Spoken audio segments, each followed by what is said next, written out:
Kia ora guys, Miss Lindsay here. Today we're going to go through body image and Hauora. So just a quick Hauora recap. The whare tapa whā model has got 4 walls, and each of these are an aspect of your well-being, which you need to try and maintain and keep strong. These are taha wairua, which is your spiritual well-being, taha whānau, which is your social well-being, taha tinana, which is your physical well-being, and taha hinengaro, which is your mental and emotional well-being. In this scenario, it is an example of change, or as this person, Sonia, is going through puberty, so she's noticing some changes, and I've highlighted down the side there using this key how it would affect, or how the different effects that are happening at each aspect of well-being. So I'll just read it through, and then you can have a little look where I have placed the colours as I go. So Sonia has just turned 12 and has started going through puberty. She didn't really notice it, but she would get easily annoyed at her brother and would end up arguing with him and crying afterwards. She would get major mood swings and was totally unpredictable.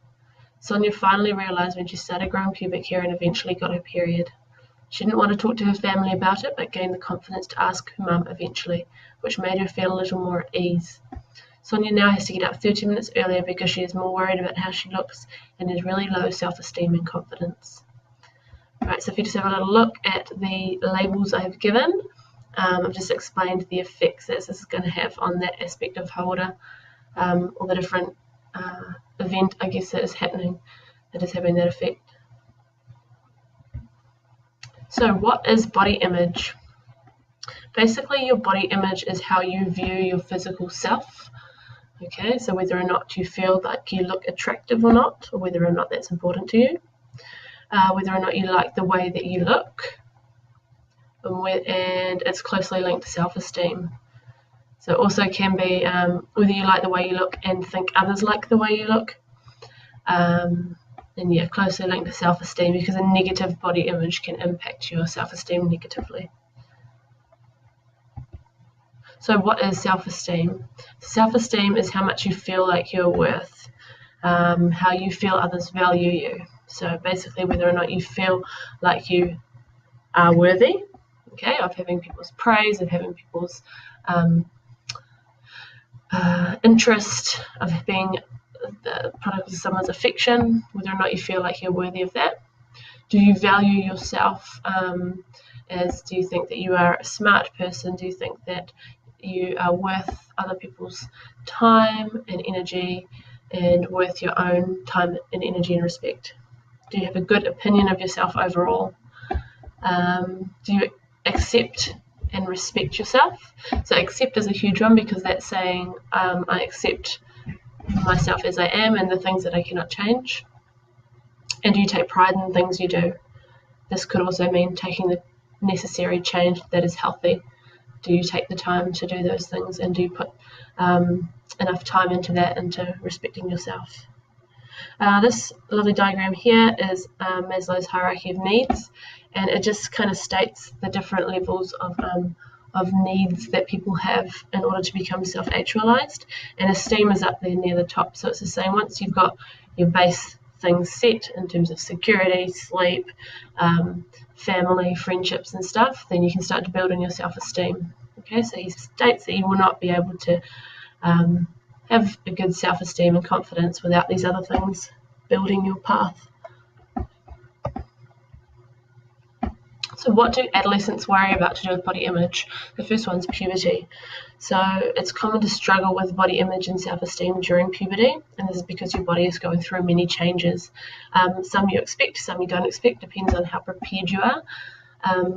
But basically the fact that your body's changing means that you have a lot of stuff to deal with in terms of accepting your new changing body.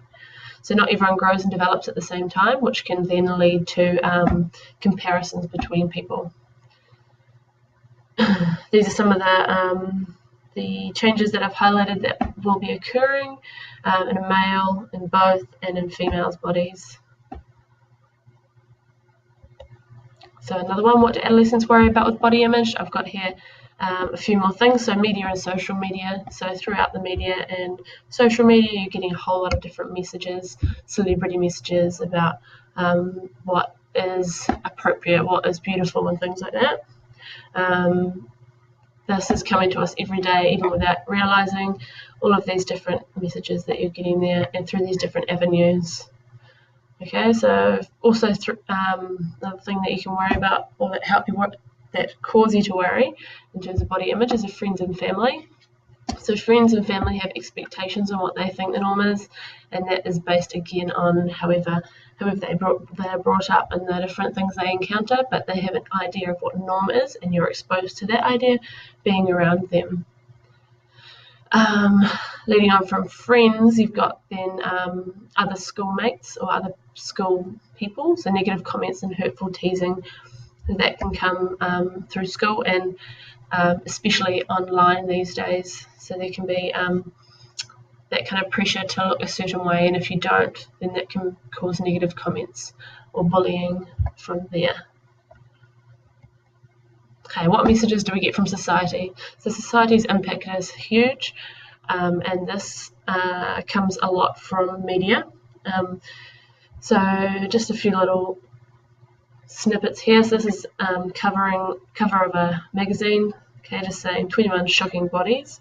So I don't know what type of acceptable word it is to call someone's body shocking, but you're getting messages about what the ideal or perfect size, colour, beauty and fashion and all this kind of stuff is for a person, a female, male, doesn't matter what gender, but you're getting messages every day from these places. Okay. Also in terms of fashion and makeup, so what it is to be fashionable and on trend. So it's just a matter of realising that the messages you're getting are coming from somewhere. And that leads us onto this. So how do we encourage having positive body image? Here's a QR code for a cool TED talk by a ex-model, maybe current model. Anyway, go and watch that. It's very eye-opening. But these are just ways that you can encourage, and in your friends groups can encourage to have positive body image. Basically just increase awareness and be aware yourself that you have these ideas about what is acceptable and likable and desirable based on images and messages that you're getting from society. So challenge the messages that you see in here. Right? Realize that certain messages are maybe out there to make you buy products and stuff. Accept and embrace all body types. Okay, so by you yourself eliminating that kind of prejudice towards certain groups or certain body types, that's one way of taking a step in the right direction. Seek health and not size. So when you are on a quest to become fit or to lose weight or obtain a perfect body size, make sure you are working towards improving your health using health enhancing thoughts rather than I must fit into a bikini this summer, or I must look like this, I must be a size 0, things like that. Talk about your feelings. So if you are feeling like you have low self-worth, low self-esteem, talk about this with somebody, with a teacher, with a counsellor, your parents, if you feel comfortable talking to your parents as well. Just get your feelings out there so people know how you are feeling and can help you accordingly. Exercise and eat well. This is just to increase your overall mental health as well. So any sort of exercise is going to increase your positive endorphins, and eating well, having all those good vitamins and nutrients in your body are going to help you increase firstly your health and then your mental health, because you are worth it, and you need to think that you're actually worth putting in the effort to improve your own health. Okay, effects of body image on your Hauora, positive and negative. I've got this on a worksheet, but you need to go through and think about how your body image is affected positively and negatively in each of these different aspects. Okay, so you go through and you think, my taha tinana is positively affected by my body image because I like the way I look and I want to continue liking the way I look, so I go out and I work out. Or my taha tinana is negatively impacted because I don't have the confidence to do a workout or to go to the gym. I don't like being seen by people, therefore it's a negative effect.